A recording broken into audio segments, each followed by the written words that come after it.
வணக்கம் மக்களே. சென்னை வாழ்க்கையில டே 1 அப்படிலாம் சொல்ல மாட்டேன். நான் சென்னையில தான் பல நாட்களா குப்பை கொட்டிக்கிட்டு இருக்கேன். காலையில வழக்கம் போல எழுந்து பல்லெல்லாம் விளக்கிட்டு டீயை குடிச்சிட்டு அடுத்து வாழ்க்கையில என்ன பண்ணலாம்னு யோசிச்சுக்கிட்டு இருக்கேன்.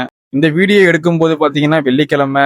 சரி குளிக்கணுமே ஷாம்பு இல்லைன்ட்டு ஷாம்பு வாங்கிட்டு நேரா குளிச்சுட்டு ஜிம்மா தொழுகைக்கு தான் போயிட்டு வந்துட்டேன். அப்படியே தொழுகையெல்லாம் முடிச்சுட்டு பாத்தீங்கன்னா நம்ம அக்கா கடைக்கு தான் போயிட்டேன். நம்ம ரெகுலரா அங்க அக்கா கடையில தான் சாப்பிடுவோம். சாப்பிட்டுட்டு ஃபைனல் டச்சுக்கு பாத்தீங்கன்னா ஒரு வாட்டர் மிலன் ஜூஸ் அடிச்சு குடிச்சிட்டு நேரா ரூமுக்கு போயிட்டு நல்லா படுத்தாச்சு. மத்தியானம் சாப்பிட்டக்கு அப்புறம் ஒரு தூக்கத்தை போட்டாதான் அன்னைக்கு டேவே சொர்க்கம் மாதிரி இருக்கு.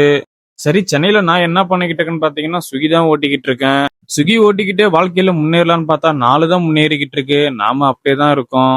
சரின்னு ஒர்க்குக்கு கிளம்பி கீழே போய் பார்த்தா சரியான மழை பெஞ்சிருக்குங்க.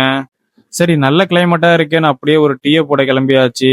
டீயை குடிச்சிட்டு இருக்கும்போதே பாத்தீங்கன்னா நமக்கு ஃபர்ஸ்ட் ராட் அடிக்க ஆரம்பிச்சிச்சு. அதையும் நேரா போய் வாங்கிட்டு வண்டியை ஸ்டார்ட் பண்ணிட்டு நம்ம கிளம்பியாச்சு.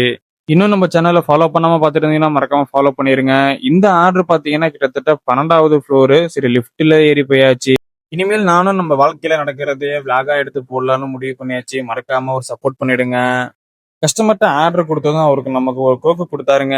அப்படியே ஒரு மாதிரியா சென்டிமெண்டாலாம் ஆச்சு. அப்படியே வாங்கிட்டு அதை குடிச்சிட்டு அப்படியே அங்கேருந்து கிளம்பியாச்சுங்க.